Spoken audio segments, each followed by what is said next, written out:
백향목 판자로 두르리라. 아멘.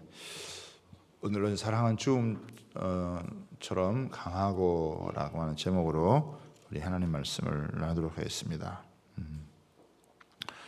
이 술람미 여인은 솔로몬과 나눈 사랑을 통해서 사랑의 깊은 비밀에 여러분 도달하게 되었습니다.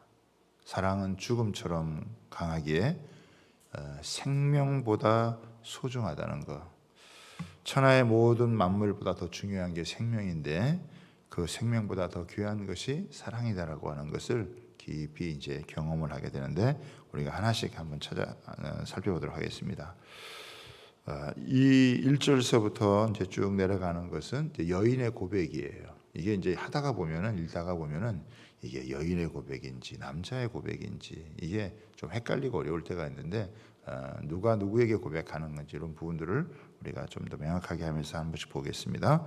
내가 내 어머니의 젖을 먹은 오라비 같았더라면 내가 밖에서 너를 만날 때 입을 맞추어도 나를 업신여길 자가 없었을 것이라. 그러니까 이 여인은 솔로몬이 자신의 오라비 오빠였으면 좋겠다라고 이렇게 소원을 드러내요. 왜 그러냐면 고대 근동에서는 이렇게 사랑을 함부로 표현할 수가 없고 입맞춤을 할 수가 없었다는 거예요. 가족이나 또 가까운 친척 외에는 입맞춤을 할 수가 없어요. 그러니까 두 사람이 뭐 은밀하게 이렇게 하는 거야 상관이 없지만 바깥에서도 이렇게 언제든지 사랑을 나누고 싶은 그런 마음, 표현하고 싶은 그런 마음을 담았기 때문에 오라비라고 한다면 누가 뭐라 할 사람도 없고 오해할 사람도 없고 그럴 수 있다라고 하는 것이죠. 그러니까 언제나 사랑을 나누고 싶은 그 마음이 가득 담겨 있는 그런 모습이다. 그래서 오늘의 사이는 허물도 없고 꺼리낄 것이 없는 아주 친밀한 그런 사랑을 나눌 수 있기 때문에 그런 자기의 바람을 나타내는 거예요. 또 이거를 조금 더 역으로 생각하면 여인은 타인의 이목을 존중하는 거예요. 자기의 애정 표현이 다른 사람의 심기를 불편하게 해서는 안 된다라고 하는 거죠.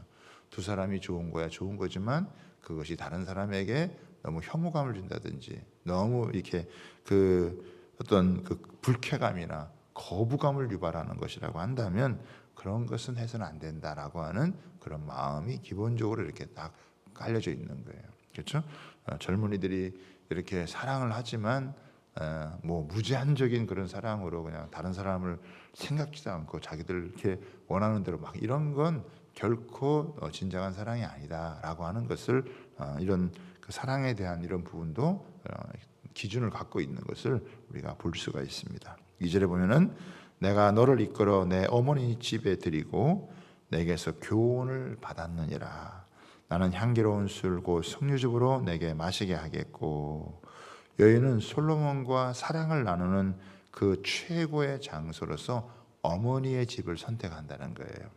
어머니의 집은 가장 평화롭고 가장 안전하고 가장 자연스러운 곳이기 때문이다.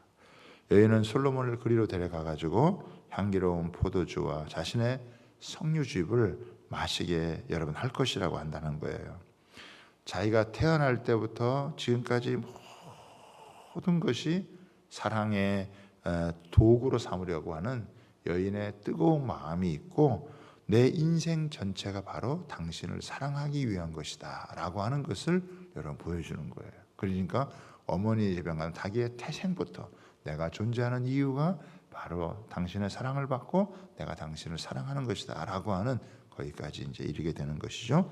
그리고 3절에 너는 왼팔로는 내 머리에 고이고 오른손으로는 나를 안으리라. 이건 2장 6절의 반복인데 이제 솔로몬의 궁전에서 나눴던 사랑을 어머니의 집에서도 자기의 이 근원을 생각하면서 그 사랑을 나누는 것을 의미하고요. 예루살렘의 딸들아 내가 너희에게 부탁한다. 내 사랑하는 자가 원하기 전에는 흔들지 말며 깨우지 말라. 이것도 역시 2장 7절과 3장 5절의 여러분 반복인데 그 사랑을 방해하지 말라라고 하는 것을 이제 의미할 수가 있죠. 5절에 보면 그의 사랑하는 자를 의지하고 거친 들에서 올라오는 자가 누구인가? 너로 말미암아 내 어머니가 고생한 곳 너를 낳은 자가 애쓴 그곳 사과나무 아래서 내가 너를 깨웠노라. 여기 보면은 술람미 여인은 거친 들에서 이제 올라오는 거예요. 그런데 그의 사랑하는 자를 의지하고 올라오는 겁니다. 그러니까 솔로몬의 어깨에 기댄 채 올라온다는 거예요. 광야는 고난의 상징인데 여인의 표정이 고난의 그림자가 없는 것 같이 보이는 거예요. 그게 왜 그러냐? 사랑하는 자와 함께 올라오기 때문에, 사랑하는 자를 의지해서 사랑하는 자의 어깨에 기대해서 오고 있기 때문이라는 거예요. 그러니까 광야라도, 또 심지어는 광야보다 더 험한 곳이라 할지라도 사랑하는 님과 함께 있다면, 또 사랑하는 신랑이 나를 지켜주고 있다면 나는 언제나 행복과 기쁨이 가득하다라고 하는 것이죠. 그렇죠? 이 세상도 우리가 살아가는 동안 광야 같은 세상을 살아간다는 거죠.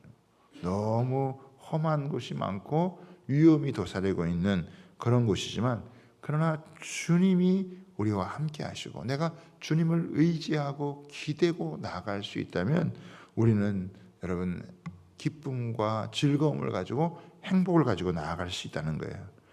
화려한 궁전에서 신랑이 없는 것보다 광야에 있을지라도 사랑하는 신랑과 함께, 사랑하는 님과 함께 있다고 한다면 그것이 훨씬 낫다라고 하는 것을 이야기를 하는 겁니다. 내 어머니가 고생한 곳, 너를 낳아 애쓴 그곳 사과나무 안에서 너를 깨우노라는 것은 어머니의 숭고한 고통이 있었던 그런 그 솔로몬이지만, 이제는 사랑의 기쁨으로, 사랑의 기쁨이 있는 곳으로 여러분이 초대를 하게 되어지는 그런 모습을 지금 이제 이야기를 하는 거예요. 6절에 보겠습니다. 너는 나를 도장같이 마음에 품고 도장같이 팔에 두라. 사랑은 죽음같이 강하고 질투는 수골같이 잔인하며 불길같이 일어나니 그 기세가 여호와의 불 같으니라. 솔로몬은 이 여인은 솔로몬에게 자신의 그 가슴과 팔 위에 인장처럼 자신을 두라고 여러분 이렇게 부탁을 합니다. 고대 사회에서 인장은 두 붕대를 두었는데 하나는 목에 걸어 가슴에 두고 또 하나는 팔에 두었다라고 하는 거예요. 가슴은 마음의 중심, 또 솔로몬의 중심에 드는 것이고, 인장은 그의 정체성, 그것을 보여주는 것이다라고 하는 것이죠. 그러니까 여인은 솔로몬의 중심에 있는 지극히 소중한 존재가 되기를 갈망하는 그런 마음인 것이죠. 솔로몬의 심장에서 진정으로 자신을 사랑해 주길 원하는 그런 마음을 여러분 노래하고 있어요. 그러니까 이미 그것을 이제 받고 있고 또 그것이 계속되기를 소원하는 그런 마음이 있는 것이죠. 이처럼 사랑받는 자는 사랑받는 이의 그 심장과 증인이 된다라고 하는 것을 여러분 보여주는 거예요. 그러면서 이 여인은 사랑과 질투의 속성을 여러분 이야기를 하고 있습니다. 여기 보면은 사랑은 죽음처럼 강하고 이렇게 얘기되어 있잖아요. 여러분 죽음이라고 하는 것은 생명을 상실하는 것이고 또 삶을 중단하는 그런 거란 말이죠. 그러면 이 사랑은 생명의 상실처럼 강력하다라고 하는 거예요. 생명을 상실하는 것과 사랑이 비등하다라고 하는 것을 얘기하는 거예요. 여러분 사람은 이 사람에게 있어서 만물에게 있어서 가장 중요한 게 여러분 뭐겠어요?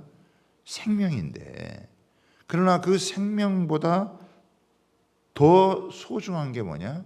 이게 사랑이라는 거예요.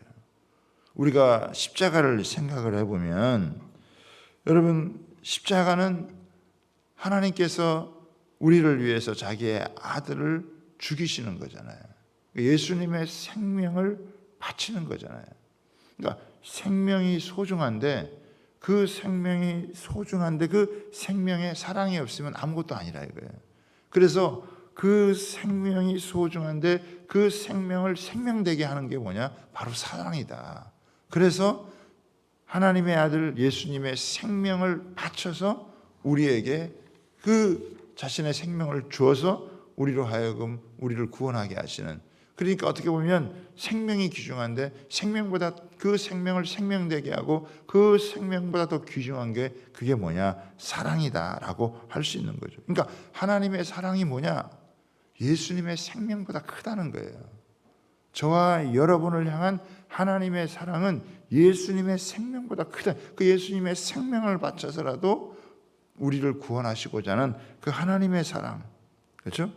자기 아들을 아끼지 아니하시고 우리에게 내어주신 그 하나님의 사랑, 그것 때문에 그 목숨을 바치는 거잖아요. 그러니까 저와 여러분이 하나님 앞에서 어떠한 사랑을 받은 자인지 이거를 성령을 통해서 깊이 여러분 각인해요.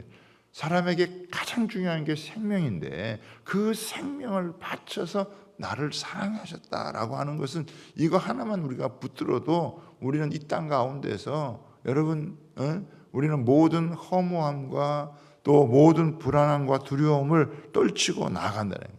여러분 인류 역사에서 이런 사랑을 보여준 게 어디에 있냐고요. 아무 데도 없다고요. 고통과 죽음의 그림자만 봐도 사람들은 도망가게 되어 있어요. 예?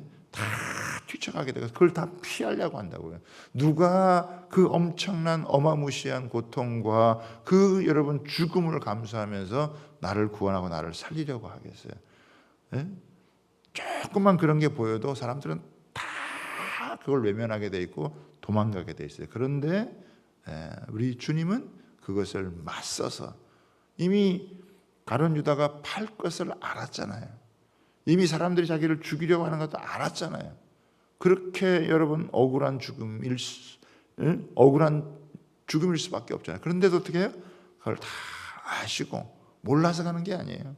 다 아시지만 그러나 묵묵히 한 걸음 한 걸음씩 순한 양처럼 아무 말 하지 아니하고 아무 소리 내지 아니하고 한 걸음 한 걸음 다 가는 것이죠. 그것은 그만큼 그 우리를 향한 주님의 사랑이 크기 때문이다. 그렇죠? 사랑을 말하는 사람이 많지만 그러나 이것이 검증되지 여러분 않으면 그 사랑의 진가를 볼 수가 없잖아요. 근데 우리 주님은 우리를 사랑한다라고 할 때 그 사랑이 검증된 사랑이라는 거예요. 그냥 말로 하는 사랑이 아니에요. 기독교는 단순한 교훈이 아니에요. 물론 주옥과 같은 교훈이 있죠. 너무나 놀라운 진리의 말씀이 여러분 있어요. 그러나 그것으로 끝나는 게 아니에요. 자기의 생명을 바쳐서 여러분 우리를 사랑해 주신 그 생명을 생명되게 하시는 그런 놀라운 하나님의 역사가 여러분 우리에게 있다라고 하는. 그래서 이 사랑은 죽음처럼 강하다라고 하는 것은 죽음을 피할 수 없는 것처럼 그 죽음을 여러분 다시 살리는 이 생명의 역사, 사랑의 역사, 이것이 얼마나 강한 건지를 이야기를 해주는 것이죠. 그렇죠? 그래서 십자가의 사랑만이 진정한 사랑이고 이것이 최고의 사랑. 우리가 이 성금요일을 너무나 중요하게 여기는 게 뭐냐면 이런 최고의 사랑을 우리 가운데 여러분 주신 거다. 저는 오늘 같은 날은요, 여러분이 최소한 한 끼 정도는 금식하시고 어느 좀 적하신 분들은 하루 정도는 금식하시면서 이 사랑에 좀 깊이 여러분 이것들을 마음에 새기는 그런 시간을 여러분 가지면 여러분 좋겠어요. 그래서 새벽에 나오시는 분들은 적어도 한 끼 정도는 금식하시고 또 하루 정도는 금식하면서 이 사랑, 이 죽음보다 더 강한 이런 이 사랑에 다시 한번 붙들릴 수 있는 그런 은혜가 있게 되기를 소원합니다. 또 여인은 질투에 대해서 또 얘기를 해요. 이 질투는 수월처럼 냉혹하다라고 하는 거예요. 이 수월이라고 하는 것은 죽음 너머의 세상이라는 거예요. 이런 수월처럼 질투는 온기가 전혀 없는 영혼의 무덤이다. 그래서 나아가 이 질투는 뼈까지도 부패하게 만든다고 했는데 질투는 너무 강하기 때문에 모든 것을 태우는 불의 화염, 심지어는 여호와의 불이다라고 얘기를 했다는 거죠. 질투라는 게 뭐냐? 두 당사자 사이에 제3자가 여러분 개입할 때 발생하는 분노의 감정이라고 하는 거예요. 여인의 자신과 솔로몬 사이에 다른 어느 누구와도 어느 누구도 개입되기를 원하지 않는다는 것입니다. 솔로몬의 마음이나 자신의 마음이 다른 그 어떤 것에도 빼앗기지 아니하고 오직 두 사람 사이에 완전한 이 사랑이 어느 누구도 조금도 틈타기를 원하지 않는 그런 마음. 그래서 이 사랑은 죽음처럼 강하고 이 스월처럼 여러분이 냉혹하다라고 하는 것을 표현하는 거예요. 하나님도 그렇죠. 하나님도 우리를 질투하기까지 사랑하시는 분이다 이거예요. 그렇죠? 하나님이 우리를 질투하기까지 사랑해서 우리가 그 하나님이 아닌 다른 것을 바라볼 때, 그 최고의 사랑을 주는 하나님이 아닌 다른 것을 바라볼 때 하나님도 우리를 향해서 엄청나게 여러분 이 질투를 느끼신다라고 하는 거죠. 여러분, 사랑의 크기는 뭐냐면 질투의 크기와 비례한다는 거예요. 질투하지 않는데 사랑한다? 있을 수가 없는 거예요. 진짜 사랑하면 질투하게 돼 있는 거예요. 하나님이 우리를 너무 사랑하기 때문에 우리가 다른 걸 바라보면 하나님 우리를 너무너무 질투하신다라고. 그거는 하나님 우리를 얼마나 사랑하시는지를 보여요. 그래서 질투를 사람에게 쓰는 표현을 하나님이 그거를 인간이 쓰는 표현을 쓰겠냐고요. 그거는 하나님이 우리를 얼마나 사랑하시는지에 대한 것들을 보여주는 것이죠. 그래서 질투가 스월처럼 강한 이유가 사랑이 죽음처럼 강하기 때문이다.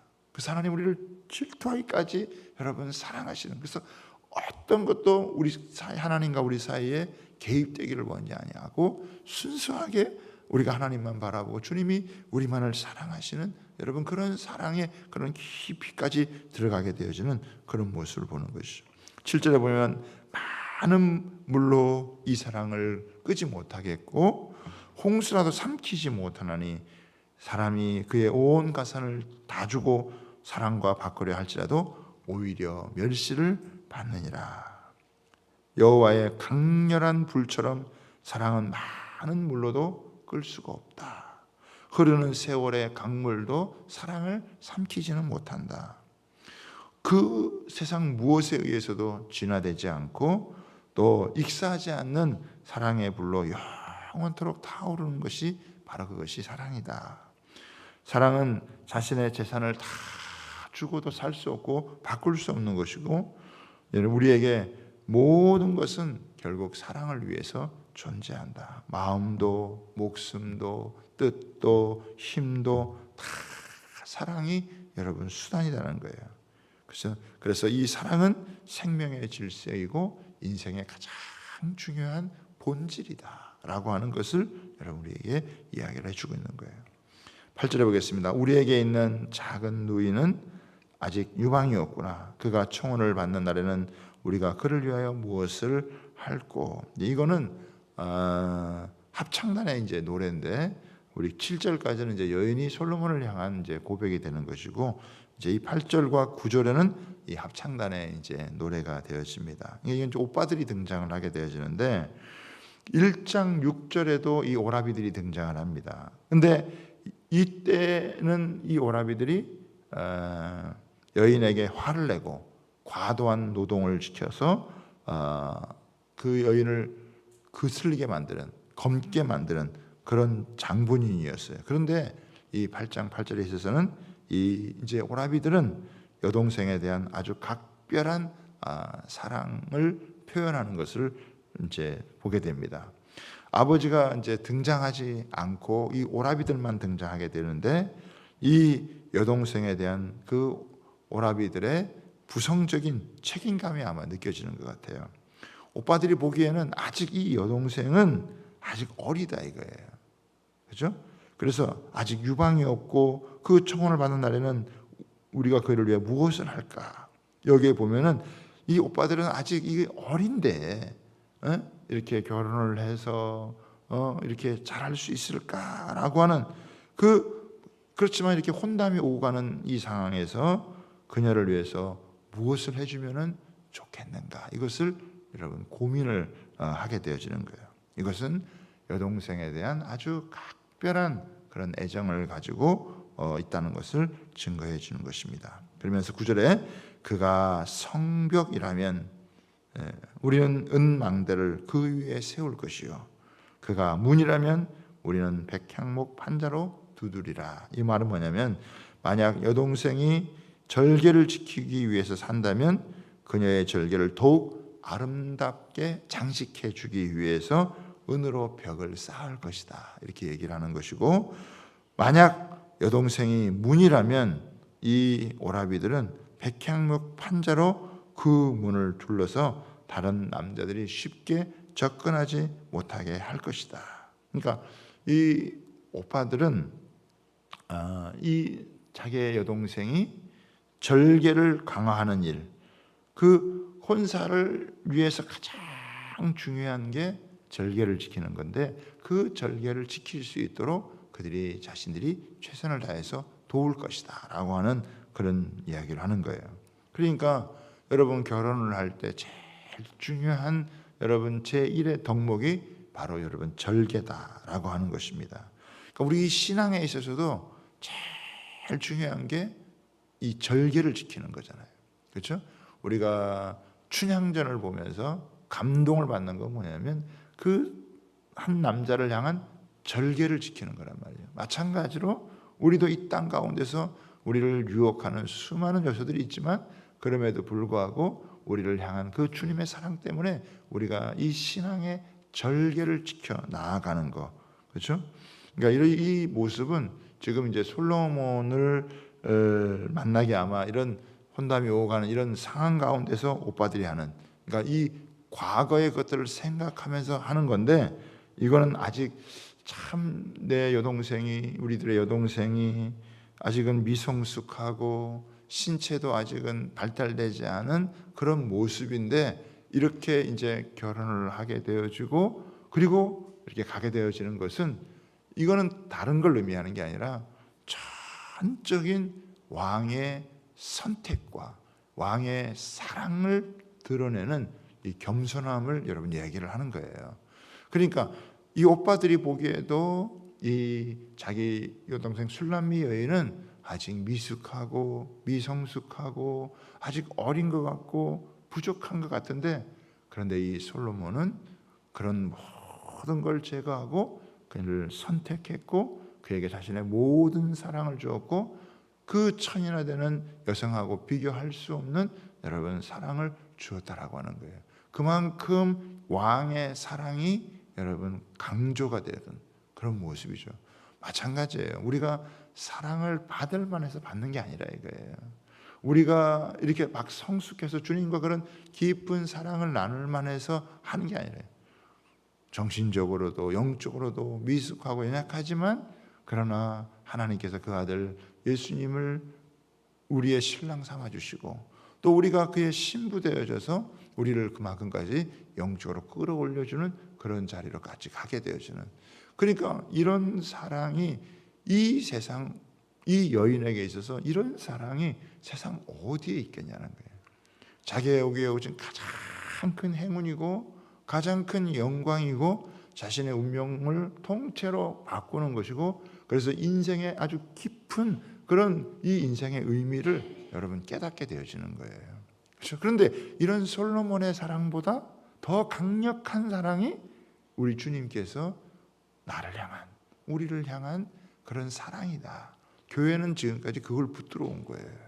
그렇죠? 우리가 이거를 이렇게 깊이 살펴보는 이유는 뭐냐면 바로 그런 사랑이 나에게 있다라고 하는 거예요. 내가 그런 사랑을 받을 만한 자인가? 어떻게 보면은 여러분, 저와 여러분도 생각해 보면 내가 무슨 그런 사랑을 받을 만한 사랑인가? 그렇게 생각할 수 있지만 우리가 십자가를 만난다라고 하는 것은 이런 최고의 사랑을 여러분 이게 만나는 거예요. 이거는 아무리 머리를 쓰고 공부를 하고 생각을 해도 이거는 이해가 되지 않는 것이고, 이거는 어떻게 이런 일이 나한테 있을 수 있을까? 이런 여러분 생각을 안 할 수가 없다. 그러니까 저는 우리 인생 가운데 최고의 기적이 뭐냐?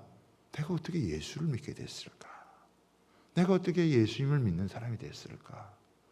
내가 어떻게 예수의 사랑을 받는 사람이 됐고 내가 예수의 사랑에 반응하는 사람이 되어졌을까? 하나님의 자녀가 되어 그 권세를 얻었뿐만 아니라 주님의 친구가 되고 주님의 신부가 되어져서 주님 안에 거하고 주님이 내 안에 거하고 내가 이제는 주님의 꿈을 꾸고 주님의 비전을 붙들고 살아가는 주의 사랑을 내 마음 가운데 가진 그런 사람이 되어졌을까? 이 최고의 사랑을 받은 사람만이 여러분 사랑의 허전함을 느끼지 않아요. 이런 최고의 사랑을 받지 않으면요, 사랑은 어떤 것으로도 채워지지 않는다라고 하는 거예요. 우리가 사람이요, 이게 보통이 아니에요. 세상의 돈으로도 우리 마음을 못 채워요. 세상의 수많은 재물로도 우리의 마음을, 세상의 수많은 인기로도 여러분 채워. 왜 그렇게 인기를 많이 끌었던 여러분 이 연예인들이나 유명인사들이 왜 마약을 하겠어요? 그것으로 채워지지 않는다는 거예요. 우리 이 작은 심장 안에 있는 여러분 이 욕구와 욕망은요, 하나님같이 이 크신 분이 그 하나님의 큰 사랑으로 채워지지 않으면 채워질 수가 없다는 거예요. 어떤 것으로도 채워질 수 없다는 거예요. 돈으로도 채워질 수 없고, 명성으로도 채워질 수 없고, 여러분 인기로도 채워질 수 없고, 권력으로도 채워질 수 없고, 이 세상 어떤 것으로도 여러분 채워질 수가 없어요. 여러분 푸틴이 전쟁을 일으키다가 뭔가 채워지지 않았기 때문에 일으키는 거 아니에요? 그 거대한 나라의 대통령이 되었어도 뭔가 채워지지 않기 때문에 그 짓을 하는 거란 말이에요.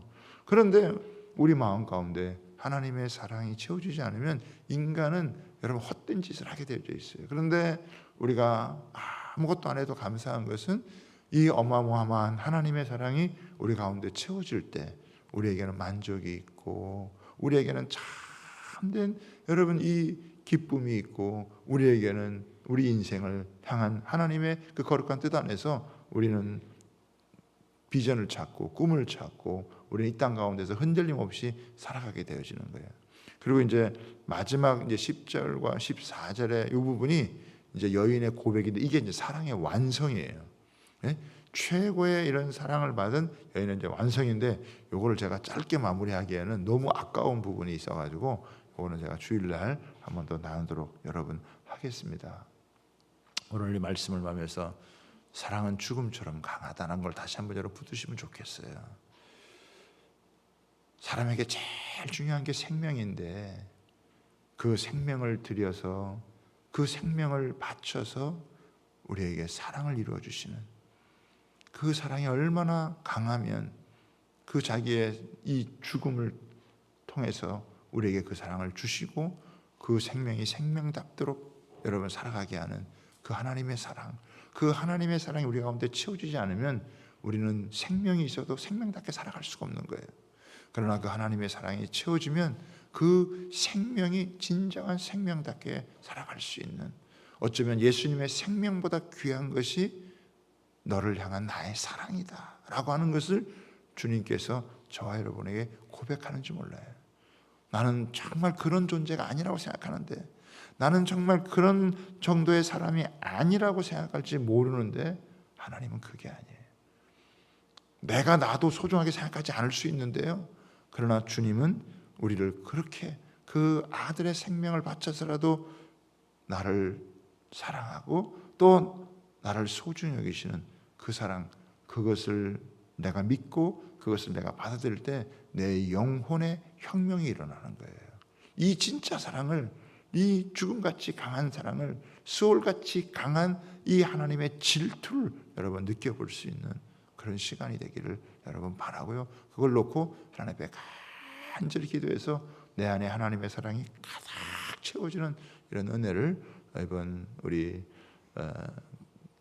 오늘 성금요일과 또 부활주를 맞으면서 이런 은혜를 깊이 누릴 수 있게 되기를 주님의 이름으로 축복합니다. 우리 주여 부르시면서 한번 기도하도록 하겠습니다. 주여.